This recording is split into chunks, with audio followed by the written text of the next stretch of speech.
아니하였노라. 아멘. 자, 데살로니가 전서를 살펴보고 있습니다. 오늘은 세 번째 시간으로 원팀으로 사역하라 두 번째 시간입니다. 여러분 지금 날씨가 바깥 날씨가 21도라는데 여러분 졸기 딱 좋은 시간이고 예, 졸기 딱 좋은 시간인데 여러분 하여튼 예배 집중해서 여러분 우리가 예배 드렸으면 좋겠습니다. 바울은 그의 동역자와 함께 데살로니가 지역에서 원팀으로 사역을 했습니다. 원팀으로. 그 지난 시간에 두 가지 그 팀이 가졌던 사역의 원칙이, 첫 번째는 하나님을 힘입는 거였어요. 그리고 두 번째, 하나님을 기쁘시게 하는 사역의 원칙을 가지고 원팀으로 사역을 했습니다. 오늘은 세 번째, 네 번째 살펴보고자 합니다. 근데 여러분 너무 중간에 이 날씨 때문에 너무 힘들다 그러면 네 번째는 다음 시간에 할까? 뭐 주님이 그러라고 하면 하겠습니다만. 자, 세 번째는 하나님만 드러나게 해야 된다는 거예요. 하나님만 드러나야 된다는 거예요. 자, 데살로니가전서 1장이 아니죠. 2장 5절에서 6절 한번 읽어보겠습니다. 제가 여기 원고에 잘못 써가지고 지금 우리 안주현 입사님이 지금 2장 5절 6절 2장 5절 6절 우리 다 같이 성경을 보고 읽을까요? 화면 나왔습니다. 우리 안주현 집사님은 이 방송계에 뭐 KBS 저리 가랍니다. 다 같이 읽겠습니다. 시작. 너희도 알거니와 우리가 아무 때에도 아첨하는 말이나 탐심의 탈을 쓰지 아니한 것을 하나님이 증언하시느니라.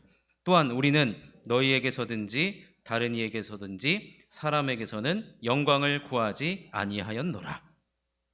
바울과 그의 동역자들이 가졌던 사역의 원칙은 하나님만 드러나는 것이었는데 아첨하는 말, 탐심의 탈을 쓰지 아니했대요.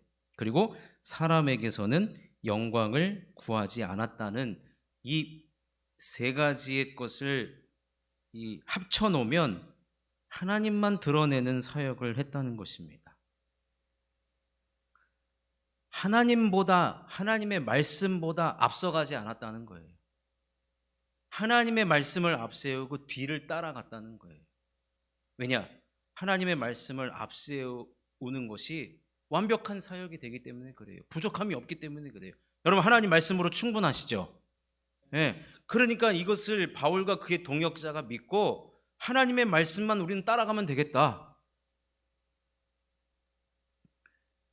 이것이 바로 코람데오의 정신, 하나님 앞에서 내가 사역을 하겠다. 코람데오의 정신일 뿐만 아니라 하나님의 일을 하는 데 있어서, 주의 사역을 감당하는 데 있어서 사실 이거는 너무나도 중요합니다. 왜냐하면 아첨하는 말이나 탐심의 탈을 썼다는 것은 뭔가 부족하다고 생각하기 때문에 수를 쓰는 거거든요. 소위 말하는 잔머리를 막 굴리는 거예요. 하나님 말씀대로 사역하면은 뭔가 좀 안 될 것 같아. 그래서 이 방법 저 방법 생각해 보는 것, 그것이 뭐냐면 아첨하는 말이나 탐심의 탈을 쓰는 거예요. 근데 여러분, 지난 시간에도 언급드렸지만 바울과 그의 동역자를 하나님께서 복음을 전하라고 위탁하셨어요. 위탁. 교회를 세우고 영혼을 세우는 일은 너무나도 중요한 일이기 때문에, 근데 아무것도 가르쳐주지 않고 우리가 머리를 짜내서 하나님께서 이 일을 하시려고 하는가? 아니라는 거예요. 하나님 말씀만 따라가면 거기에 놀라운 사역의 열매와 은혜가 있다는 것입니다. 그래서 여러분, 우리가 교회 안에서 교회를 섬겨 나갈 때 우리는 반드시 하나님을 앞세워야 돼요. 하나님을 앞세워야 된다는 겁니다. 여러분, 구약 성경에 하나님께서 성막을 지으라고 하신단 말이에요. 출애굽을 한 다음에 시내 산에 가서 성막을 지으라고 하는데, 이 성막의 길이, 높이 하나님이 다 직접 알려주셨어요. 길이는 몇 규빗, 높이는 몇 규빗, 규빗 들어보셨죠? 다 일일이 치수를 다 알려주셨어요. 그리고 심지어 제사장이 입어야 되는 옷, 뭐 홍만호가 어떠며 세마포가 어떠며 홍보석, 녹보석 어디에 달아라, 일일이 다 알려주셨어요. 아니, 제사장도 원하는 스타일이 있을 텐데, 사람마다 다 개성이 있을 텐데, 아니 뭐 제사장, 근데 왜 우리 하나님이 약간 꼰대인가? 요렇게만 하라는 거예요. 요렇게만. 여러분, 근데 이게 뭐냐면요, 이 성막과 성전 그리고 제사장과 관련된 그 예배와 관련된 것은, 그 성전과 관련된 것은 하늘에 있는 모형을, 히브리서에 보면은 하늘에 있는 모형을 그대로 옮겨 놓은 것이기 때문에 여기서 바꿀 수가 없다는 거예요. 인간이 내 취향이, 나는 여기 앞에 지금 우리 화분이 있잖아요. 내가 좋아하는 취향이 이게 아니에요. 이 색깔이 아니야. 그럼 바꿔야 된다? 안 된다는 거예요. 여기에는 인간의 생각이나 취향이 절대로 첨가될 수가 없다. 왜 그런가 보니까요, 성막과 성전, 제사장, 이거는 인간적인 요소가 절대로 가감돼서는 안 된다는 거예요. MSG를 첨부해서는 절대로 안 된다는 겁니다. 여러분, 이것은 우리가 교회에서 이 복음을 전하고 영혼을 살리는 데 있어서 이 부분은 여러분 오해하지 말게, 본질적인 부분이에요. 본질적인 부분. 본질적인 거는 절대적으로 하나님을 앞세우고 우린 따라가는 형국이 되어야 된다는 거예요. 그 이외의 것들은 얼마나 자유롭게 하나님께서 우리들에게 주신 지혜와 이성을 가지고 할 필요가 있는데, 여러분, 결국에는 그 말은 뭐냐면, 성막과 성전과 제사장 옷과 관련된 그 모든 것들은 인간적인 생각과 요소가 절대로 필요하지 않다는 거예요. 절대로 필요하지 않다는 거예요. 여러분, 오늘 말씀을 제가 묵상하다가 떠오른 것이 있는데, 여러분, 종교개혁이 있은 다음에 우리 개신교가 생겨났단 말이에요. 그래서 우리 개신교를 일컬어서 프로테스탄트라고 그런답니다. 프로테스탄트인데, 여러분, 종교개혁의 가장 큰 정신은 뭐냐면, 하나님만 남겨놓고 나머지는 좀 빼자 이거예요. 그 말은 뭘 빼요? 그럼 거기에 인간적인 요소가 너무 많이 붙었다는 이야기입니다. 그래서 종교개혁은 다른 게 아니에요. 무엇을 바꾸고 무엇을 어떻게 개혁하고 그러는 게 아니라, 기존에 하고 있던 거, 너무 많은 걸 하고 있던 거를 빼는 작업을 한 거예요. 빼는 작업. 그래서 종교개혁자들이 뭘 한 줄 아십니까? 성전 안에 보면은 성상들, 마리아상, 무슨 성인 상, 그 상들을 빼버려. 너무 많다. 너무 많아. 종교개혁이 딴 게 아니에요. 좋죠. 주님을 위해서, 우리가 주님을 생각하기 위해서 천장에 스테인드 글라스를 다 했단 말이에요.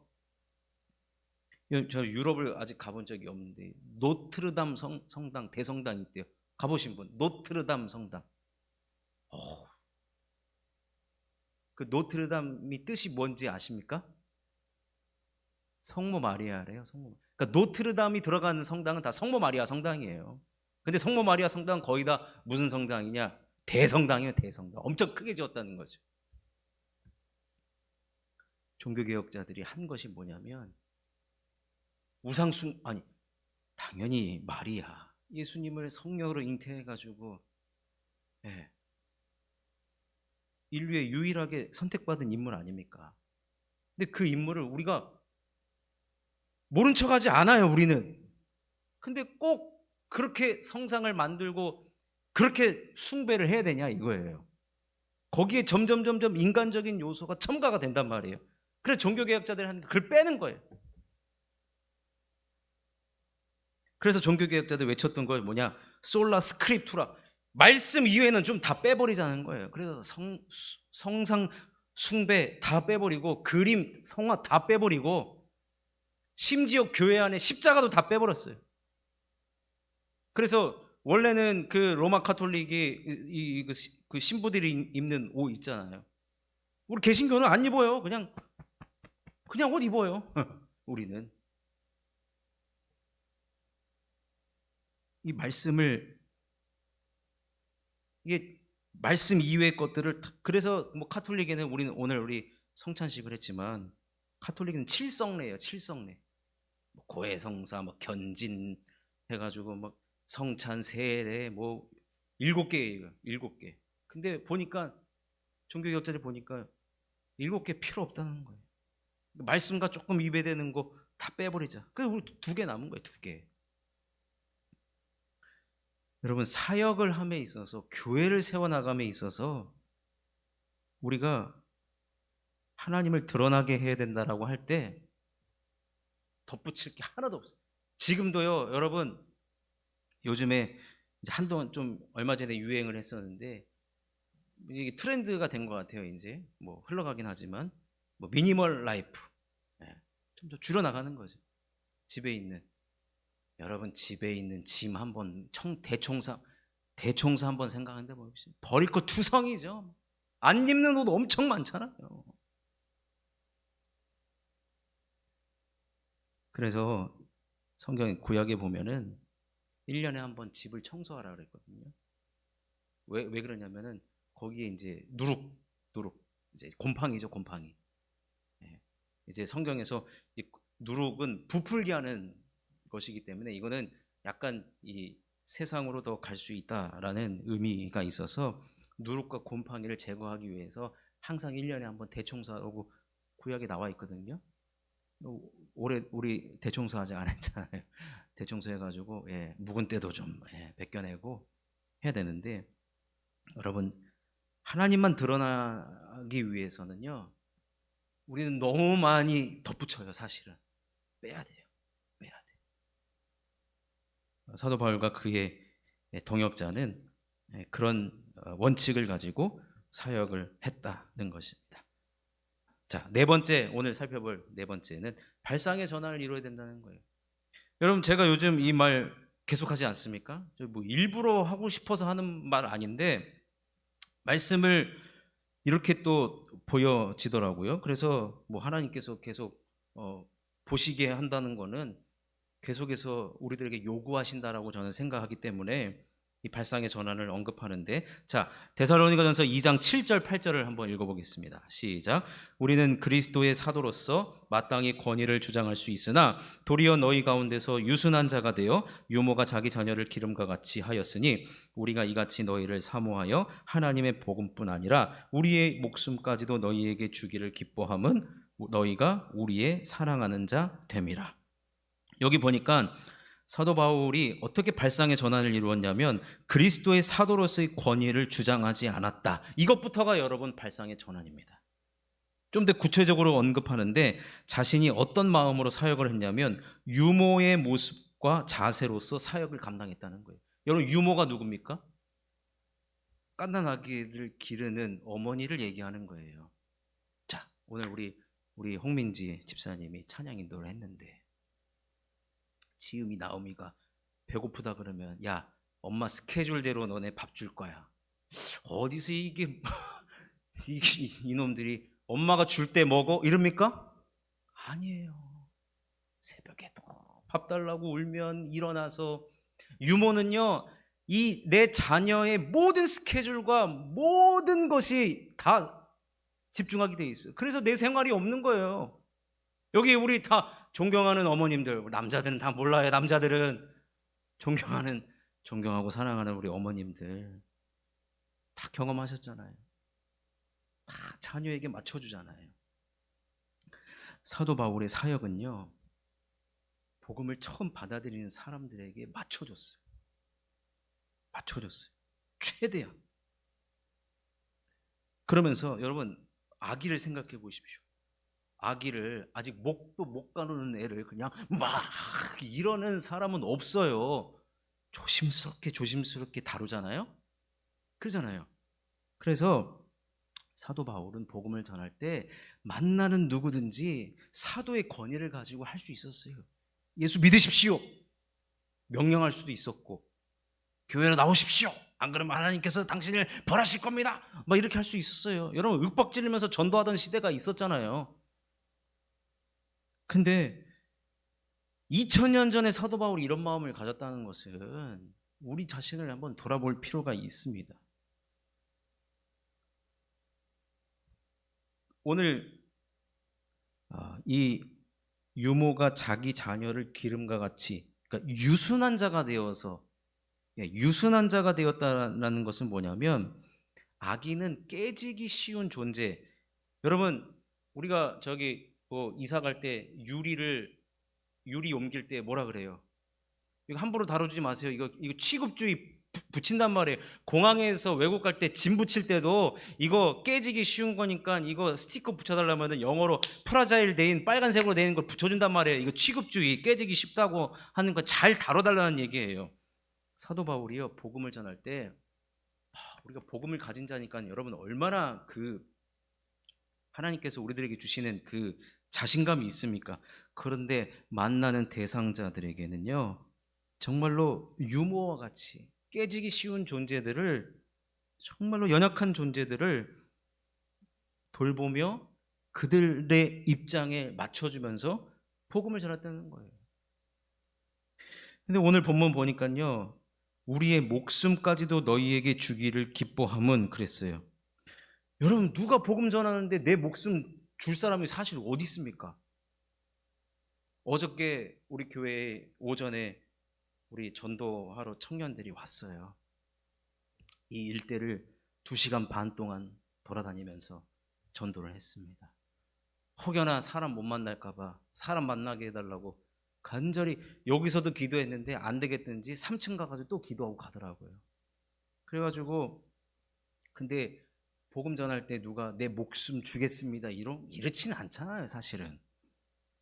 근데 이 말을 왜 했나 보니까 여러분 발상의 전환이요, 발상의 전환은 목숨을 주는 것만큼 이게 어려운 문제예요. 이게 말같이 쉬운 문제가 아닙니다. 말같이 쉬운 게 아니에요. 발상의 전환은 말 한마디로 쉽게 되는 것이 아니고 마치 목숨을 내놓을 정도까지의 각오가 되어 있어야지만 발상의 전환이 이루어진다는 겁니다. 진짜 이래도 되나 싶을 정도의 마음을 가져야 여러분 발상의 전환이 이루어질 수 있어요. 데살로니가 교회에는 사도 바울과 그의 동역자들이 딱 3주만 머물렀는데도 불구하고 우리가 지난 시간 살펴본 대로 믿음의 역사와 사랑의 수고와 소망의 인내가 나타났을 뿐만 아니라 박해가 있음에도 불구하고 성장을 했고 오히려 부흥해가지고 주변 교회들에게 소문나는 모델의 교회가 되었다는 것은 사도 바울이 발상의 전환을 가지고 그 교회에서 사역을 했다는 것입니다. 저들의 입장에서 생각을 해본 거예요.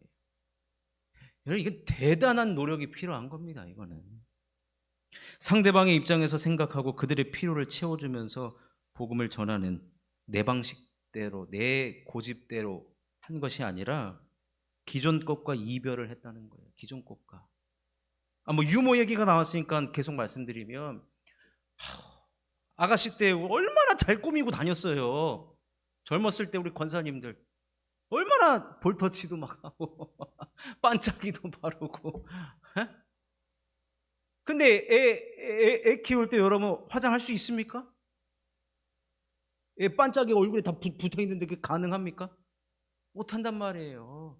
로션 하나 바르고 그냥 로션도 못 바를 때가 허다하죠. 근데 왜 그래요? 아이의 피로가 먼저이고 그의 피로를 채워주기가 급급하기 때문에 그렇단 말이에요. 따라서 발상의 전환이라는 것은 기존 것과 이별을 하며 무엇이든지 받아들이겠다라고 하는 열린 마음의 자세가 반드시 필요한 것입니다. 그렇다고 한다면 우리 교회뿐만 아니라 모든 교회는요, 사실은 새가족의 입장을 반드시 여러분 우리는 경청해야 됩니다. 교회에 새로 오신 분들의 이야기를 우리는 반드시 들어야 돼요.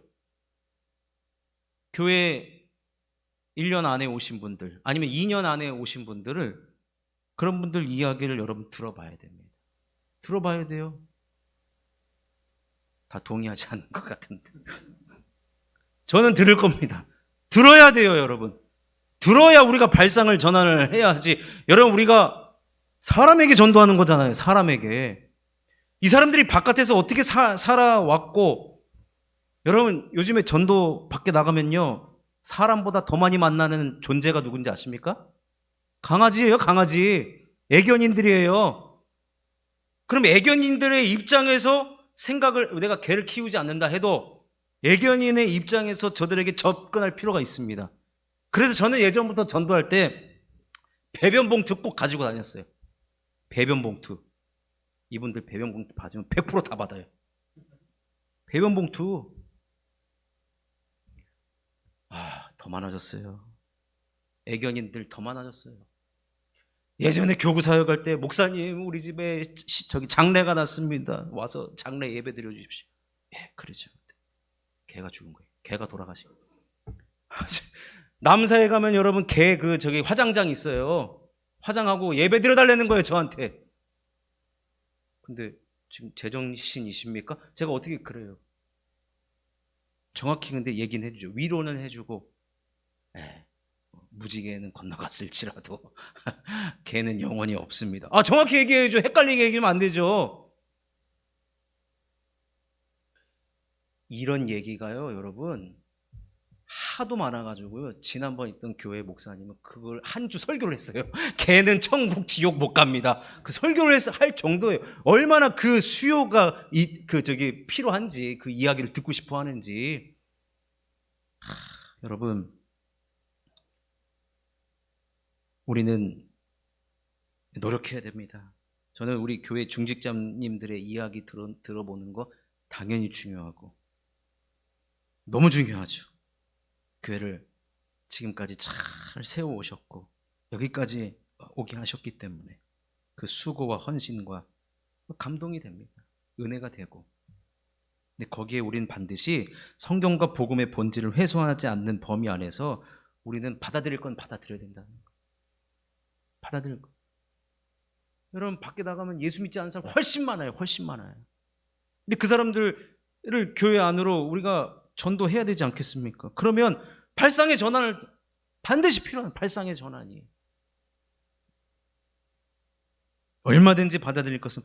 그래서 제가 사실은 제안한 게 있어요. 뭐냐면 1층에 저기 교회 카페 없애고 여기다 개 돌봐야 된다. 그럼 애견인들 그냥 수두룩 온다. 서울 시내에 딱 한 군데 하고 있어요, 지금. 바글바글합니다. 그냥 교회 들어가면 시작부터 개똥 냄새, 오줌 냄새가 나지만,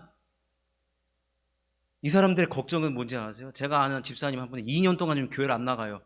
개가 집에 온 다음부터. 왜냐면 나가면은 지저대가지고 민원이 들어온대요. 경비실에서 도대체 이 집 개소리 너무 크다고. 그러니까 이 개를 사랑하니까, 사랑하는 마음에서 그때부터 2년 동안 지금까지 온라인 예배만 드리고 있는 거예요. 집 밖을 안 나가요. 집 밖을 안 나가요. 모든 대인관계가 끊겼어요.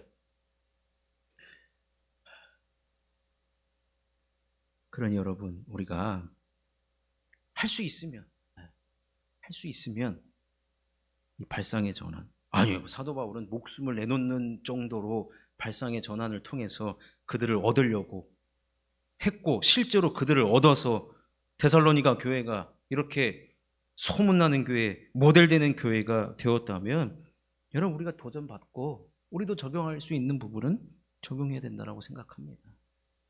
그러니 우리는 이러한 열린 마음을 가지고, 이러한 원칙을 가지고 우리도 영혼들을 세워나가며 교회를 세워나가는 저와 여러분이 되었으면 좋겠습니다. 말씀을 정리합니다. 원팀으로 사역하는 원칙은 하나님을 힘입는 것이고, 그리고 하나님을 기쁘시게 하는 우리가 되어야 되고, 또 중요한, 하나님만 드러나야 돼요. 각 시대마다 하나님을 드러나기 위한 방법적인 것들은 달랐어요. 종교개혁 시대에는 다 없애자. 그 이전에 세례 요한은 어떻습니까? 나는 외치는 소리일 뿐이다. 소리는 없어져요. 우리 교회도 마찬가지고 이곳에 하나님만 드러나기를 소원합니다. 그리고 우리는 발상의 전환을 이루어서 사역을 할 때 우리는 원팀이 되어서 하나님을 기쁘시게 하는 교회요. 귀한 동역자님들, 여러분 얼마나 천국에서 상급이 크겠습니까? 그것을 우리는 바라보며 이 귀한 원칙을 가지며 한 팀을 이루어서, 원팀을 이루어서 사역해 나가는 우리 모두가 될 수 있기를 주님의 이름으로 축원합니다.